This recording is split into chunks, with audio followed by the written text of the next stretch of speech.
Namaskar, Jai Shri Krishna.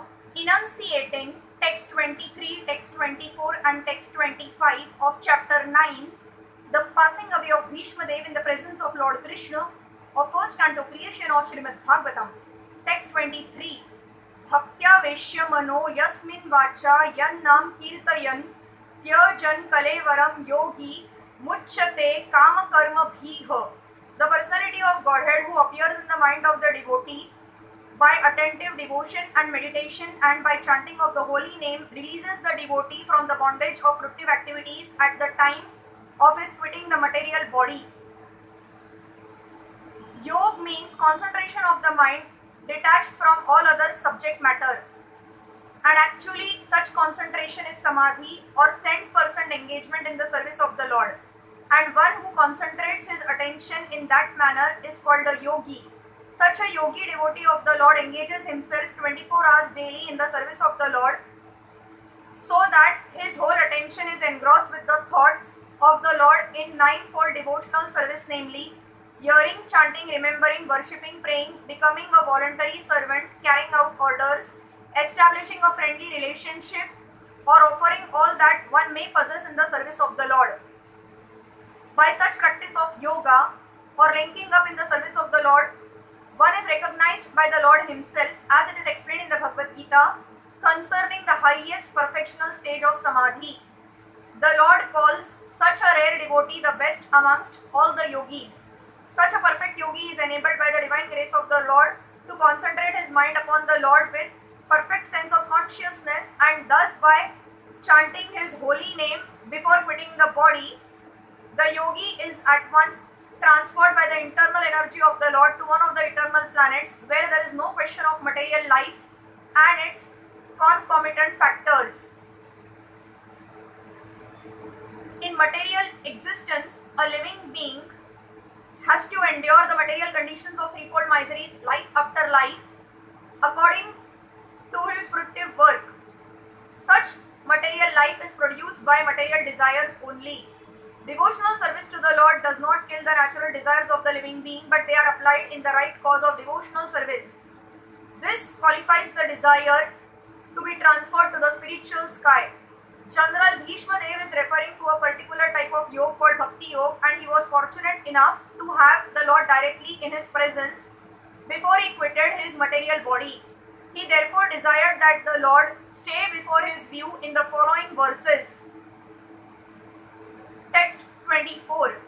Sa Deva Devo Bhagwan Pratikshatam Kalevaram Yavadidam Hi Nomyaham Prasanna Hasa Runa Lochanola Lasana Mukham Bujo Dhyana Pathasha Chaturbhujaha. May my Lord, who is four-handed and whose beautifully decorated lotus face with eyes as red as the rising sun is smiling, kindly await me at that moment when I quit this material body. Bhismadeva knew well that Lord Krishna is the original Narayan. His worshipable deity was four-handed Narayan, but he knew that four-handed Narayan is a plenary expansion of Lord Krishna. Indirectly, he desired Lord Sri Krishna to manifest himself in his four-handed feature of Narayan. A Vaishnava is always humble in his behavior.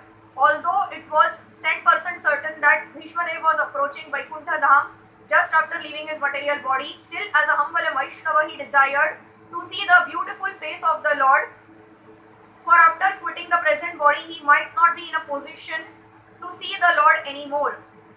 A Vaishnava is not puffed up, although the Lord guarantees his pure devotee entrance into his abode. Here Bhismadeva says, as long as I do not quit this body, this means that the great general would quit the body by his own will.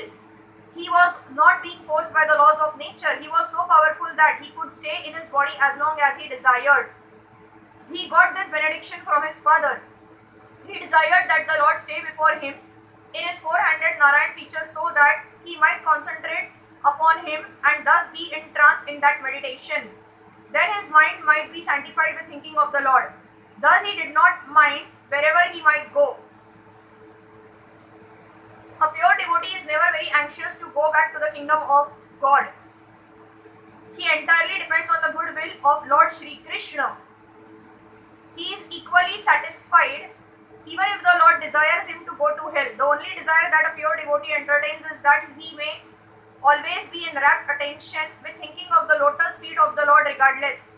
Bhismadeva wanted this much only, that his mind be absorbed in thinking of the Lord and that he pass away thus. That is the highest ambition of a pure devotee.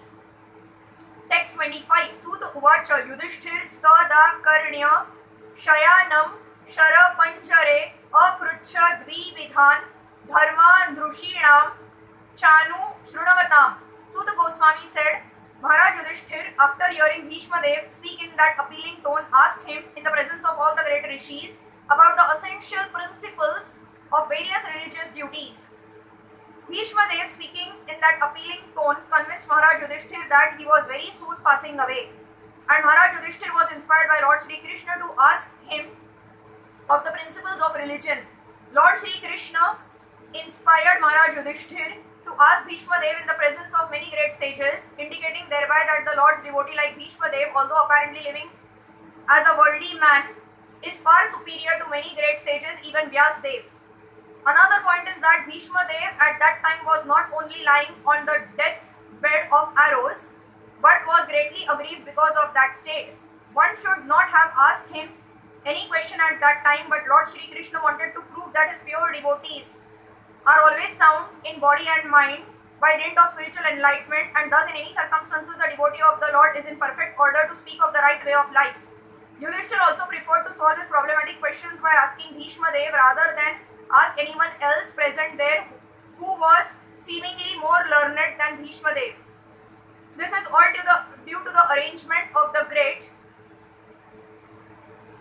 wheel carrier Lord Shri Krishna, who establishes the glories of his devotee. The father likes to see the son become more famous than himself. The Lord declares very emphatically that worship of his devotee is more valuable than the worship of the Lord himself. Hare Krishna.